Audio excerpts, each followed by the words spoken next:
How long will we wait for life to happen? How many more days, hours, minutes, seconds, weeks, years are we going to spend without substantiating the change that we want to see in our lives? I think it's very important to recognize that the past doesn't exist anymore and the future doesn't exist yet. All that we have, all that exists is the present moment. All that exists is what we have right now. So I think that it's important that we substantiate any change that we truly want to have, any change that we truly want to eventually be a past moment. We need to substantiate that in the present. When you're waiting for tomorrow, you'll be waiting forever.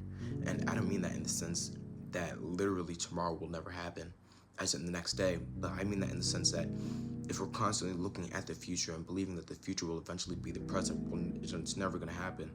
The present is all that we have. So how much longer are we going to wait? How much longer are we going to spend without substantiating the change that we want to see? And saying that the future and the past don't exist, I mean that both in a sense that all that we have is the present moment, but also that anything that you want in the future and anything that you had in the past that you want right now, you could give to yourself now, at least in an internal sense. Because I'm beginning to understand that we don't have any control over the external. And the external, I mean that as simple as, what's around you right now. I don't think that we have any control over that. I think that we can influence it, but we don't have control. And I think the only thing that we do really have control over is ourselves. So when I say that, you could give yourself anything that you desire, I mean that in an internal sense.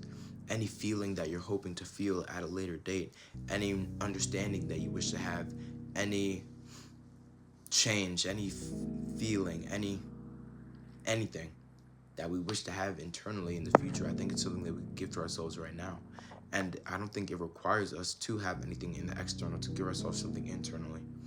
Something that I've been doing a lot recently is almost imagining where I want to be later in life, where I want to be in a year, in 6 months, and, allowing myself to feel the feelings that I would have at that point, and then substantiating those feelings in the present moment.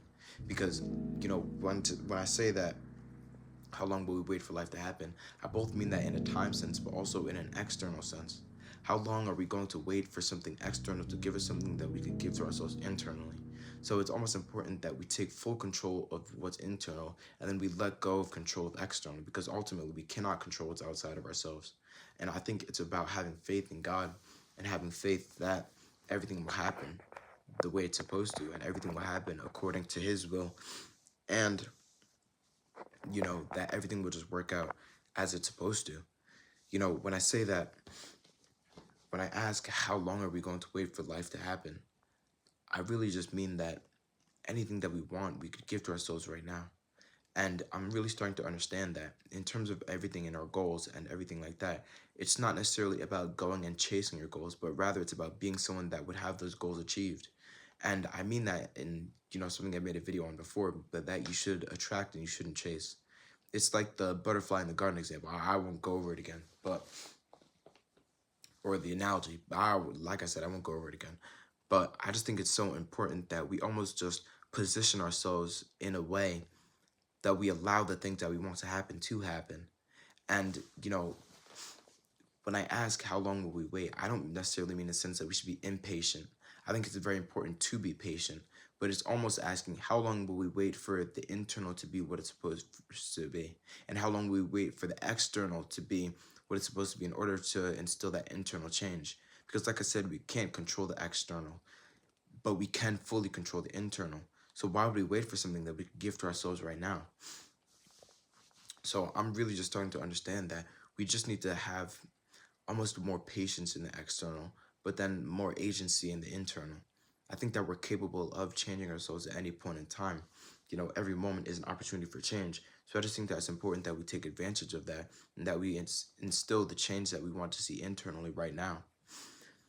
I, I'm really just starting to understand. It's not even something I could fully describe or fully articulate well, I think. At least not yet. But it's almost like putting yourself in a position where failure almost isn't possible, or at least to a point where success is the most likely outcome. I'm I'm really just starting to understand that anything that we want, we can give to ourselves, and I mean that, like I said, in an internal sense. But in the external sense, I think that if we give to ourselves what is necessary internally, then we pray about it and we have faith, then it'll happen externally as well. It's what's a good example? It's like if you live a life that, a successful person would live, then who's to say that you aren't successful? And I don't mean that in a sense of living the lifestyle as in like, oh, like all the riches and, spending a lot. I don't mean in that sense. But I mean that if you're working as hard as someone who's successful, then who's to say that you won't be successful? But then it's not believing that just because you're working that hard for a day, then all of a sudden it'll happen. Because it's about almost instilling that life and that energy into yourself, but then having faith that eventually, or that through time, that the external will almost match up with where you are internally. So I'm really just beginning to understand that it's important to attract and not chase anything, but still taking full control of the internal, because that's what we can control, but then letting go of everything externally and just allowing things to happen, because I think that everything that happens in our lives is a reflection of who we are. When you change the way you look at things, the things you look at change. So I think that if we change the way that we look at things into the way that we want them to be, then the things externally will naturally change into what we want them to be. I have a Bible verse that goes with this topic pretty well. It's taken from James 2, verse 17, and it says, "In the same way, faith by itself, if it is not accompanied by action, is dead." So it's really just about not just having faith that the external will be what it has to be, but taking full control of what we can control, which is what's internal, and substantiating that change internally so that the external will eventually align itself with that. I hope you took something from this video. It's a bit more conceptual than some of the other ones I've made before. But yeah, I hope you took something. Thank you for watching. Have a great day.